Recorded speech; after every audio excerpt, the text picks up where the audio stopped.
Pernah tak anda terfikir macam mana sebuah empire yang begitu gah macam Kesultanan Melayu Melaka ni boleh tadbir wilayahnya dengan begitu cekap dan tersusun? Rahsianya ada pada sistem pentadbiran mereka yang memang wow, gilang gemilang. Jadi, dalam kupasan kita kali ni, jom kita selami warisan negara bangsa yang hebat ni. Dan khas untuk anda yang tengah bersiap sedia untuk SPM, cara paling power untuk kuasai topik ini dah tentulah dengan latih tubi. Bila kita selalu buat latihan, barulah pemahaman tu betul-betul lekat. Jadi, sambil-sambil kita bincang ni, ingat tahu, anda boleh terus uji kefahaman anda di www.mcqspm.com. Senang je, imbas je kod QR yang ada kat skrin ni. Mudah kan? Okey, jom kita mula. Ini dia agenda kita untuk hari ini. Mula-mula kita tengok warisan pentadbiran Melaka. Lepas tu kita dalami asas kuasanya, undang-undang dan kedaulatan. Kemudian kita fahamkan struktur masyarakatnya. Kita bongkar siapa pembesar berempat ni dan akhir sekali, peluang untuk anda uji kefahaman sendiri. Okey, kita mulakan dengan yang pertama. Asas mana-mana kerajaan yang hebat mestilah undang-undangnya, betul tak? Di Melaka, undang-undang ni bukan setakat untuk jaga ketenteraman, tapi ia juga jadi macam magnet yang tarik pedagang dari seluruh pelosok dunia.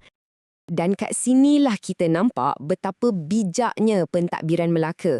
Diorang ada 2 set undang-undang yang betul-betul lengkap. Okey, untuk di darat ada Hukum Kanun Melaka, yang ini untuk pastikan masyarakat hidup aman damai. Lepas tu untuk di laut pula ada Undang-Undang Laut Melaka. Yang ini khas untuk jaga keselamatan para pedagang. Sebab itulah pelabuhan Melaka jadi pilihan utama dunia masa tu. Memang sistematik. Tapi kan undang-undang yang tertulis tu satu hal, mesti ada sesuatu yang lebih mendalam, sesuatu yang ikat kesetiaan rakyat. Jadi, persoalannya, apa sebenarnya yang buatkan rakyat patuh tanpa banyak soal? Jawapannya ada pada satu konsep yang sangat-sangat berkuasa. Itulah. Ini bukan sekadar takut pada hukuman dunia tau. Ini kepercayaan yang mendalam yang kalau sesiapa derhaka pada Sultan, bencana daripada Tuhan akan menimpa. Kepercayaan inilah yang jadi macam gam sosial dan politik yang pastikan empire kekal stabil. Dan nak tunjuk betapa seriusnya undang-undang ni, cuba tengok hukumannya. Palsukan titah sultan, bunuh. Bunuh orang atas kapal, hukuman bunuh juga. Malim cuai sampai kapal rosak, pun hukuman bunuh. Mesejnya sangat jelas. Ketenteraman dan kedaulatan raja adalah perkara yang tak boleh dibuat main langsung. Sekarang kita dah faham undang-undangnya. Jom kita beralih pada orang-orangnya pula. Macam mana sebenarnya masyarakat Melaka disusun supaya sistem ini dapat berjalan dengan lancar? Strukturnya sangat jelas, macam yang kita boleh nampak dalam piramid sosial ni. Kat puncak, tentulah golongan pemerintah. Ada sultan, para pembesar dan juga ulama'. Dan di bahagian bawah, kita ada golongan diperintah yang terdiri daripada rakyat biasa dan juga hamba. Tapi, yang paling penting untuk kita faham, ini bukan hubungan sehala. Pemerintah ada tanggungjawab untuk jaga keamanan dan kebajikan rakyat.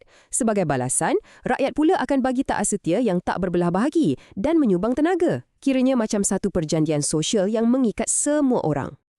Perumpamaan klasik ni memang merumuskan segalanya dengan cantik sekali. Rakyat ini umpama akar dan raja itu umpama pohon.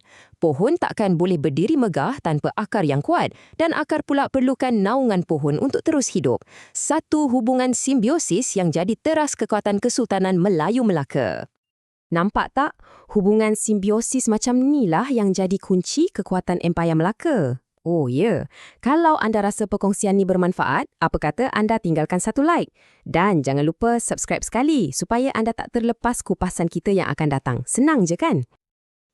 Baiklah, kita sambung lagi. Siapa sebenarnya yang gerakkan jentera pentadbiran yang canggih ni hari-hari?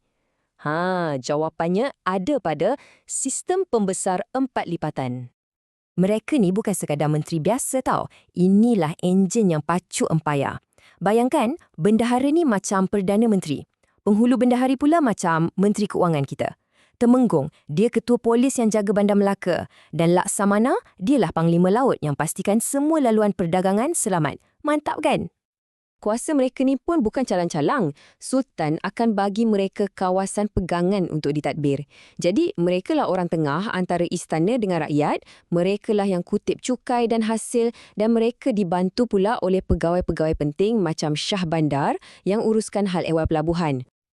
Jadi, kita dah lihat macam mana undang-undang yang adil, struktur masyarakat yang stabil dan jentera pentadbiran yang cekap, semuanya bergabung untuk hasilkan sebuah kerajaan yang betul-betul unggul. Sekarang, semua konsep utama dah ada dalam genggaman anda. Persoalannya, adakah anda dah betul-betul bersedia untuk uji dan kukuhkan lagi pemahaman anda? Ingat ya, cara terbaik nak bagi ilmu ni lekat dalam kepala adalah melalui pembelajaran aktif. Inilah masanya. Jangan tunggu lagi. Layari semula www.mcqspm.com atau imbas je kod QR ni untuk terus jawab soalan-soalan topikal. Tengok sendiri sejauh mana anda dah kuasai bab ni. Okey, sebagai penutup, saya nak tinggalkan anda dengan satu soalan untuk difikirkan. Sistem pentadbiran yang kita bincangkan ni dah wujud beratus-ratus tahun dulu. Tapi agaknya prinsip-prinsip di sebaliknya, macam kedaulatan undang-undang, struktur pentadbiran yang jelas, hubungan antara pemerintah dengan rakyat, adakah semua tu masih relevan dalam membentuk negara kita hari ni? Cuba fikir-fikirkan.